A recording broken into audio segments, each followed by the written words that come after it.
Hi friends, இன்றைக்கி நம்ம இந்த கத்திரிக்காய் வச்சு ஒரு ரெசிபி பண்ண போகிறோம். வாங்க வீடியோக்குள்ளே போகலாம். கத்திரிக்காய் நல்லா வாஷ் பண்ணிவிட்டு இந்த மாதிரி கட் பண்ணிவிடுங்க.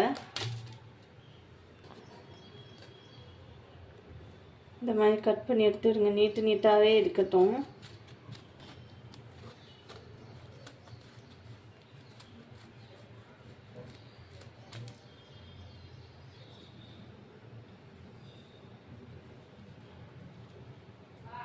இதை இந்த மாதிரி 3 கட் பண்ணிவிடுங்க. ரொம்ப குட்டி குட்டியாக கட் பண்ண விடாது.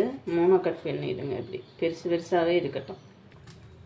ஃப்ரை பண்ணி எடுக்கிறதுக்கு எண்ணெய் ஊற்றிக்கலாம். முன்னாடி கத்திரிக்காய் வச்சு நிறைய ரெசிபி போட்டிருக்கேன். இது கொஞ்சம் டிஃப்ரெண்ட்டாக போடுறேன். டேஸ்ட்டு நல்ல அட்டகாசமாக இருக்கும். ஒன்றுன்னா ஆயிலில் போட்டு வைக்கலாம். இதுலேயே கொஞ்சமாக உப்பு போட்டுக்கலாம்.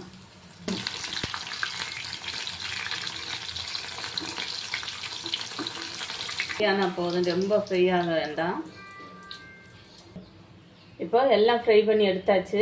நெக்ஸ்ட்டு மசாலா சேர்த்துக்கலாம். ஃப்ரை பண்ண அதே ஆயில் தான் ஊற்றிக்கிறேன். மிளகுத்தூள், மஞ்சத்தூள், காஷ்மீர் சில்லி. இது வந்து கத்திரிக்காய் வந்து ரொம்ப ஹீட், அதனால வெந்தய பொடி. இது வறுத்து வீட்டில் வறுத்து பிடிச்சது. ஜீரகத்தூள், காயப்பொடி, உப்பு போட்டுக்கலாம் தேவைக்கு.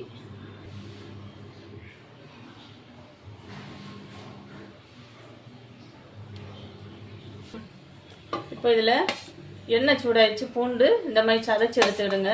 போட்டுக்கலாம். கருவேப்பிலை போட்டுக்கலாம்.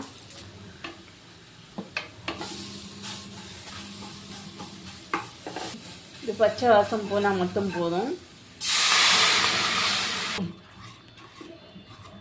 நல்ல வாசனை வருது இந்த மசாலா. தக்காளி வேணும்னா தக்காளி 2 நல்ல பழுத்த தக்காளி எடுத்து நல்லா இதே மாதிரி மசியக்கூடிய அளவில் வசக்கி எடுத்துக்கிடுங்க. உப்பு காரம் எல்லாம் கரெக்டாக இருக்குது. இப்போ நம்ம இந்த கத்திரிக்காய் இதில் போட்டுக்கலாம்.